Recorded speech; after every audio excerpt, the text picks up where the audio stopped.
Good morning students. आज का हमारा टॉपिक है बीएससी थर्ड ईयर का टेक्सोनोमी में से ले रहे हैं। ठीक है, टेक्सोनोमी का टॉपिक है और फैमिली का नाम क्या है? कन्वोल्वुलेसी। कन्वोल्वुलेसी ये जो फैमिली है, इस फैमिली को हम मॉर्निंग ग्लोरी के नाम से भी जानते हैं। ठीक है, इस फैमिली को कॉमन नेम क्या है इसका? मॉर्निंग ग्लोरी के नाम से भी जानते हैं और इसे स्वीट पोटैटो फैमिली भी बोलते हैं। ठीक है, स्वीट पोटैटो फैमिली भी बोलते हैं। तो इस फैमिली का जो प्लांट हम आज पढ़ रहे हैं उसका नाम क्या है? आइपोमिया। प्लांट का नाम क्या है? आइपोमिया। तो प्लांट देखने में इस तरह से दिखाई देता है। ये जो फैमिली है कन्वोल्वुलेसी, इस फैमिली की 56 जनेरा पूरे वर्ल्ड के अंदर डिस्कवर किए गए। 56 जनेरा और 1820 इसकी स्पीशीज अभी तक देखी गई है। ठीक है, 1820 स्पीशीज अभी तक इसकी देखी गई है। इंडिया के अंदर देखें तो इसके 20 जनेरा जो है वो इंडिया के अंदर पाए जाते हैं और 158 स्पीशीज इसकी इंडिया में देखी गई है। 158 स्पीशीज इसकी इंडिया के अंदर देखी गई है। तो प्लांट का नाम है आइपोमिया और फैमिली कौन सी है? कन्वोल्वुलेसी। मॉर्निंग ग्लोरी के नाम से भी जानते हैं और इसे स्वीट पोटैटो फैमिली के नाम से भी जानते हैं। तो जब भी हम प्लांट का डिस्क्रिप्शन लिखते हैं तो सबसे पहले हम लिखते हैं प्लांट की हैबिट। तो इस फैमिली के अंदर जो भी प्लांट आते हैं वो हर्ब, शर्ब और ट्री तीनों टाइप के प्लांट होते हैं। कुछ प्लांट इसके क्लाइंबर होते हैं। ठीक है ना, हर्ब सबसे छोटा प्लांट कौन सा होता है? हर्ब। हर्ब के बाद में शर्ब आता है और शर्ब के बाद में ट्री आता है। तो तीनों टाइप के प्लांट इस फैमिली में देखने को मिलते हैं। कुछ जो प्लांट होते हैं उसके क्लाइंबर होते हैं। क्लाइंबर का मतलब वो दूसरे का सहारा लेकर वृद्धि करते हैं। उनका स्टेम जो रहता है वो वीक, एकदम कमजोर तना होता है, तो वो दूसरे का सहारा लेकर ऊपर चढ़ते हैं। सीधे खड़े नहीं हो पाते, अपने स्टेम की सहायता से सीधे नहीं खड़े हो पाते, तो दूसरे का सहारा लेकर उन्हें ऊपर चढ़ना पड़ता है। तो इन्हें क्या बोलते हैं? क्लाइंबर बोलते हैं। ज्यादातर इस फैमिली के जो प्लांट होते हैं वो मोस्टली पेरिनियल हर्ब होते हैं, यानी कि बहुवर्षीय होते हैं और हर्ब टाइप के होते हैं। ठीक है, बहुवर्षीय, बहुत सालों तक जीवित रहने वाले और हर्ब टाइप के होते हैं। उसके बाद में आता है इसका रूट सिस्टम। तो इसमें टेप रूट पाई जाती है, मूसला मूल पाई जाती है और मूसला मूल जो होती है वो ब्रांच्ड होती है, शाखित होती है।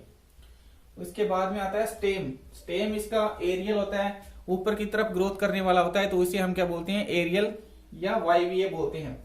ब्रांच्ड होता है मतलब शाखित होता है। सिलेंड्रिकल मतलब बेलनाकार होता है। ठीक है, स्टेम कैसा रहेगा? सिलेंड्रिकल होता है, बेलनाकार होता है। सॉलिड होता है, कठोर होता है। सॉलिड, कठोर होता है। क्लाइंबर का मतलब दूसरे का सहारा लेकर चढ़ने वाला प्लांट। तो ये दूसरे प्लांट के सहारे ऊपर चढ़ता है, तो इस प्रकार के प्लांट को हम क्या बोलते हैं? क्लाइंबर बोलते हैं। थिन होता है, इसका जो तना होता है वो पतला होता है, ग्रीन कलर का होता है, ग्रीन मिलेगा। और हर्बेशियस होता है। हर्बेशियस का मतलब प्लेन, स्मूथ, चिकने टाइप का होता है। ठीक है, स्मूथ टाइप का होता है, हर्बेशियस होता है। उसके बाद में आती है लीफ। तो लीफ इसकी होती है अल्टरनेट। अल्टरनेट लीफ को हम बोलते हैं एकांतरित लीफ। इस तरह की लीफ रहेगी, एक इस साइड में लीफ लगेगी, एक इस साइड में, एक इस साइड में, थोड़ी सी जगह छोड़ के इस साइड में। तो इस तरह से जो लीफ होती है उस प्रकार की लीफ को हम क्या बोलते हैं? अल्टरनेट बोलते हैं, एकांतरित बोलते हैं। एक्स स्टिपुलेट होती है। ठीक है, अनुपर्ण नहीं पाई जाती। लीफ का जो डंठल होता है, डंठल के पीछे एक छोटी सी लीफ होती है जिसे हम स्टिप्यूल बोलते हैं। स्टिप्यूल इसके अंदर एब्सेंट होता है, स्टिप्यूल नहीं पाया जाता। तो इस प्रकार की लीफ को हम क्या बोलेंगे? एक्स स्टिपुलेट बोलते हैं। पामेटली कंपाउंड होती है। पामेटली कंपाउंड होने का मतलब लीफ जो रहती है वो हथेली के आकार की होती है। ठीक है, हथेली के आकार की लीफ होती है। तो इस प्रकार की लीफ को हम क्या बोलेंगे? पामेटली कंपाउंड लीफ बोलते हैं। पेटियोलेट होती है। तो लीफ का जो डंठल होता है, लीफ का जो डंठल होता है उसे हम क्या बोलते हैं? पेटियोल बोलते हैं। पेटियोल इसके अंदर प्रेजेंट होता है, तो लीफ कैसी हो जाएगी? पेटियोलेट। एक्यूट होती है। एक्यूट होने का मतलब लीफ का जो एपेक्स वाला पार्ट होता है वो इस तरह से तीखा रहता है। ठीक है, इस तरह से नुकीला होता है। तो इस प्रकार की लीफ को हम क्या बोलते हैं? एक्यूट बोलते हैं। यूनिकोस्टेट रेटिकुलेट वेनेसन। यूनिकोस्टेट को बोलते हैं हिंदी में एक सीरिये। रेटिकुलेट का मतलब जालिकावत और वेनेसन का मतलब होता है शिरा विन्यास। तो लीफ कैसी रहती है? एक सीरिये जालिकावत विन्यास रहता है। कहने का मतलब क्या हो जाएगा? एक मिड रिप्रेजेंट होती है। लीफ के अंदर एक ही मिड रिप्रेजेंट होती है और उसी से ही ब्रांचेस निकलती है, अलग अलग जालीनुमा संरचनाएं निकलती है। तो एक ही मिड रिप्रेजेंट रहेगी और उसी से जालियां निकलती है। तो इस प्रकार का वेनेसन क्या कहलाता है? यूनिकोस्टेट रेटिकुलेट वेनेसन कहलाता है। लीफ के बाद में आता है इसका फ्लोअर। तो फ्लोअर ब्रैक्टिएट होता है। फ्लोअर जहां पे लगा हुआ रहता है वहां पे लीफ लाइक स्ट्रक्चर इस तरह से निकली रहती है। इस तरह से लीफ लाइक स्ट्रक्चर निकली रहती है जिसे हम क्या बोलते हैं? ब्रैक्ट बोलते हैं। तो कैसा हो जाएगा? ब्रैक्टिएट। पेडिसिलेट होता है। पेडिसिलेट होने का मतलब लीफ इसका फ्लोर का जो डंठल होता है, ठीक है ना, फ्लोर का जो डंठल होता है उस डंठल को हम पेडिसिल बोलते हैं। पेडिसिल इसके अंदर प्रेजेंट होता है तो फ्लोर कैसा हो जाएगा, पेडिसिलेट। कंप्लीट फ्लोर होता है। कंप्लीट फ्लोर होने का मतलब एंड्रोसियम, गाइनोसियम, कैलेक्स और कोरोला चारों भाग इसमें प्रेजेंट होते हैं तो फ्लोर कैसा हो जाता है, कंप्लीट हो जाता है। पेंटामिरस होता है। पेंटामिरस होने का मतलब हिंदी में इसे बोलते हैं पंचतई। पेंटामिरस क्या होता है कि पेटल और जो सेपल रहते हैं, 5 पेटल और 5 ही सेपल, ठीक है। पेंटामिरस में क्या होगा, 5 सेपल 5 पेटल, तो सेपल पेटल जो रहते हैं वो 5-5 पाए जाते हैं, तो इसे हम क्या बोलेंगे, पेंटामिरस बोलते हैं। हाइपोगाइनस होता है। हाइपोगाइनस होने का मतलब क्या होता है कि थैलेमस के ऊपर ओवेरी पाई जाती है। ये थैलेमस और थैलेमस के ऊपर ओवेरी जब प्रेजेंट होती है तो फ्लोर को हम क्या बोलेंगे, हाइपोगाइनस बोलते हैं। बाइसेक्सुअल होता है। बाइसेक्सुअल होने का मतलब एंड्रोसियम, गाइनोसियम दोनों इसके अंदर प्रेजेंट होते हैं तो फ्लोर कैसा हो जाता है, बाइसेक्सुअल, ठीक है। एक्टिनोमॉर्फिक होता है। एक्टिनोमॉर्फिक होने का मतलब क्या होता है कि फ्लोर को जब बीच में से काटते हैं, फ्लोर को जब बीच में से काटेंगे तो 2 समान भागों के अंदर फ्लोर डिवाइड हो जाता है, तो उसे हम क्या बोलेंगे, एक्टिनोमॉर्फिक बोलते हैं। हिंदी में से बोलते हैं त्रिज्या सममित। इसके बाद में आता है इसका इनफ्लोरेसेंस या पुष्पक्रम। तो डाइकेसियल साइम टाइप का होता है। डाइकेसियल साइम क्या होता है, डाइकेसियल साइम टाइप का इसका इनफ्लोरेसेंस होता है। तो इसमें क्या होगा, एक मेन एक्सिस रहता है, जैसे स्टेम का मेन एक्सिस पे जब फ्लोर लग जाता है तो मेन एक्सिस जो रहता है वो ग्रोथ करना बंद कर देगा, ठीक है। मेन एक्सिस ग्रोथ करना बंद कर देगा और साइड में ब्रांचेस निकलने लग जाती है, उन ब्रांचों पे वापस फ्लोर लगेगा, ठीक है। इन ब्रांचेस के ऊपर भी वापस से फ्लोर लगेगा, तो इस ब्रांच की भी जो ग्रोथ होती है वो रुक जाती है, तो यहाँ से साइड में फिर ब्रांच निकलेगी, यहाँ पर भी फ्लोर लगने लग जाता है, ठीक है। तो इस प्रकार का जो इनफ्लोरेसेंस होता है, जो पुष्पक्रम होता है, उसे हम क्या बोलते हैं, इनफ्लोरेसेंस। पुष्पक्रम को हम क्या बोलेंगे, डाइकेसियल साइम बोलते हैं। डाइकेसियल साइम टाइप का जो मेन एक्सिस होता है उस पे जब फ्लोर लग जाता है तो मेन एक्सिस की ग्रोथ रुक जाती है और साइड में ब्रांचेस निकल जाती है। साइड वाली ब्रांचेस पे भी वापस फ्लोर लगेगा, इसकी भी ग्रोथ रुक जाएगी, फिर इस पे साइड वाली ब्रांच लगेगी, यहाँ पर भी फ्लोर लगेगा।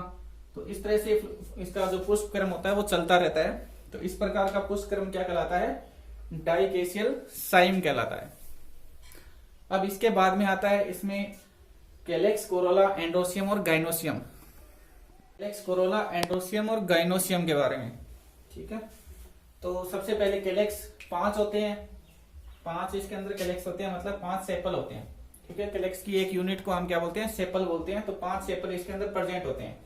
कैलेक्स इसके अंदर होता है ग्रीन कलर का और पॉलीसिपेलस होता है, ग्रीन होता है, पॉलीसिपेलस होता है।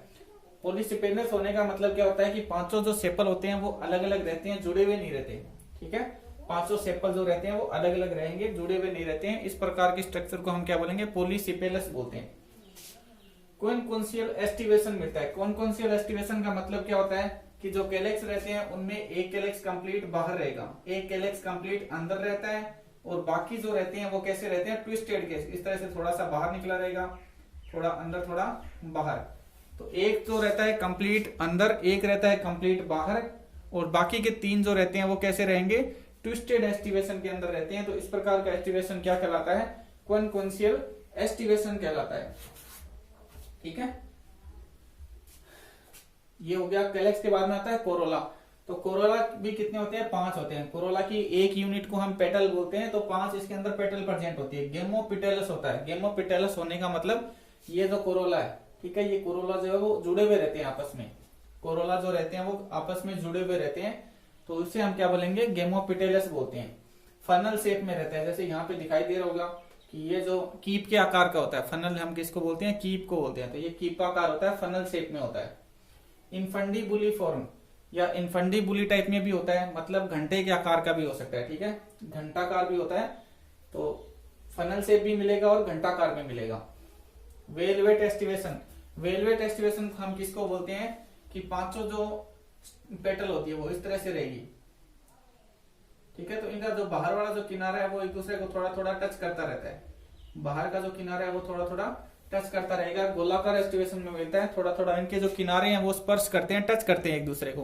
तो इस प्रकार का एस्टिवेशन क्या कहलाता है, वेलवेट एस्टिवेशन कहलाता है।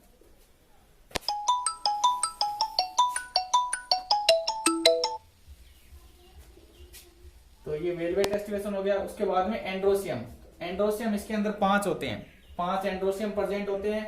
एपीपिटेलस होते हैं, एपीपिटेलस होने का मतलब क्या होता है कि पेटल के साथ में जुड़े हुए रहते हैं, 5 एंड्रोसियम पेटल के साथ में जुड़े हुए रहते हैं, तो उसे हम क्या बोलेंगे, एपीपिटेलस बोलते हैं। पोलीएंड्रस होते हैं, पोलीएंड्रस होने का मतलब 5 जो एंड्रोसियम होते हैं वो फ्री रहते हैं, स्वतंत्र रहते हैं, एक दूसरे से जुड़े हुए नहीं रहते, तो इस प्रकार का सिस्टम क्या कहलाता है, पोलीएंड्रस।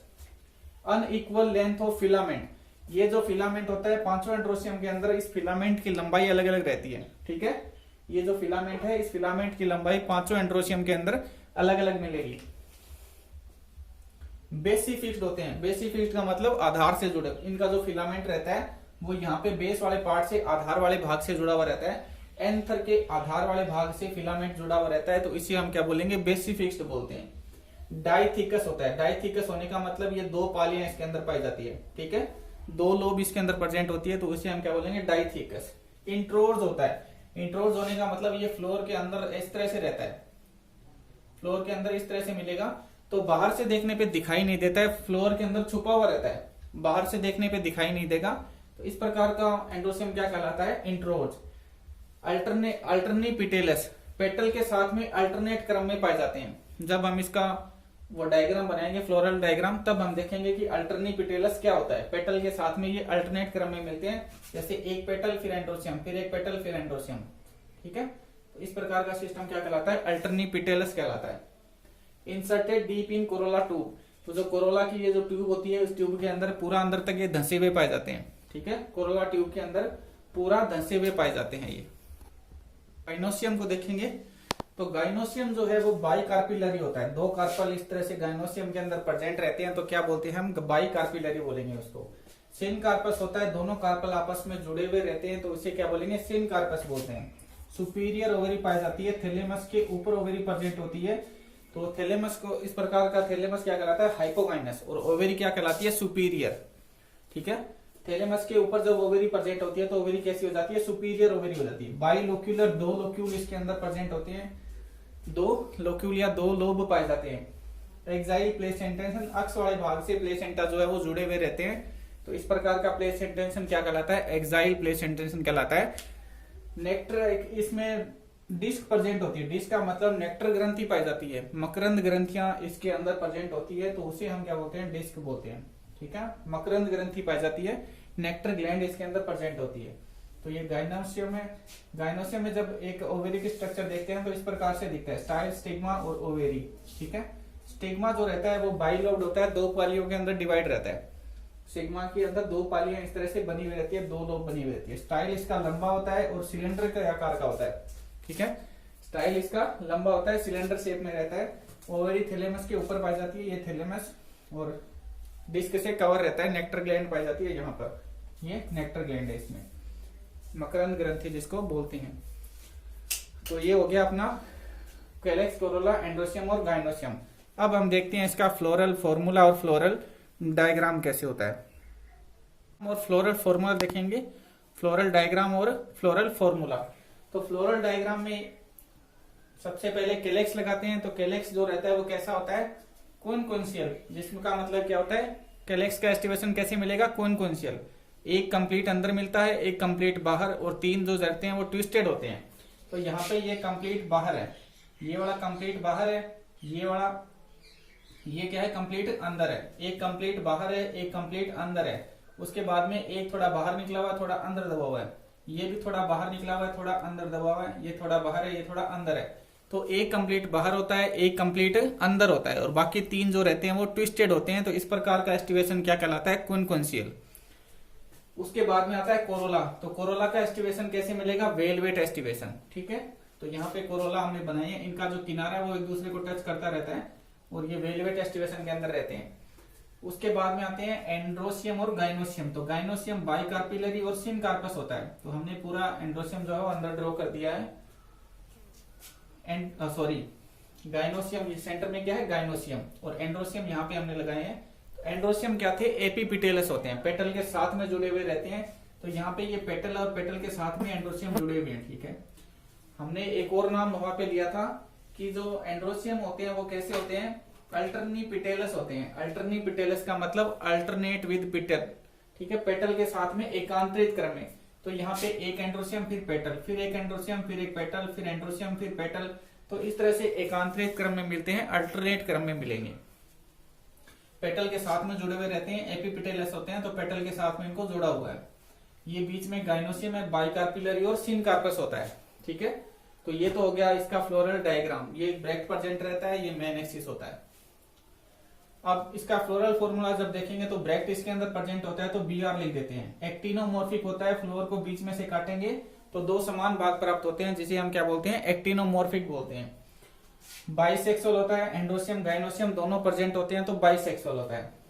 कैलेक्स 5 होते हैं, ठीक है, कैलेक्स कितने हैं, 5 है। कोरोला भी 5 है, यहाँ पे हमने ब्रैकेट का निशान लगाया हुआ है 5 के अंदर, इसका मतलब जो कोरोला था वो कैसा था, गेमोपिटेलस, ठीक है ना, गेमोपिटेलस था। कोरोला सब आपस में जुड़े हुए रहते हैं तो हम क्या बोलते हैं, उसको गेमोपिटेलस बोलते हैं। एंड्रोसियम भी 5 है, ठीक है, एंड्रोसियम भी कितने हैं, 5 है। एपिपिटेलस होते हैं तो इसीलिए ये ऊपर साइन लगा दिया, कोरोला के साथ में एंड्रोसियम जुड़े हुए रहते हैं, पेटल के साथ में जुड़े हुए रहते हैं तो यहाँ पे ये साइन लगा देते हैं। गाइनोसियम 2 है, बाइकार्पिलरी और सिनकार्पस, 2 के लिए 2 लिख दिया, सिनकार्पस दोनों कार्पल जुड़े हुए रहते हैं तो ब्रैकेट लगा दिया। ओवेरी सुपीरियर है, ठीक है, ओवेरी सुपीरियर है तो नीचे अंडरलाइन कर देते। तो ये हो गया पूरा, आपका फैमिली कंप्लीट हो जाती है। वीडियो अगर पसंद आई तो लाइक शेयर और सब्सक्राइब जरूर करें। Thank you.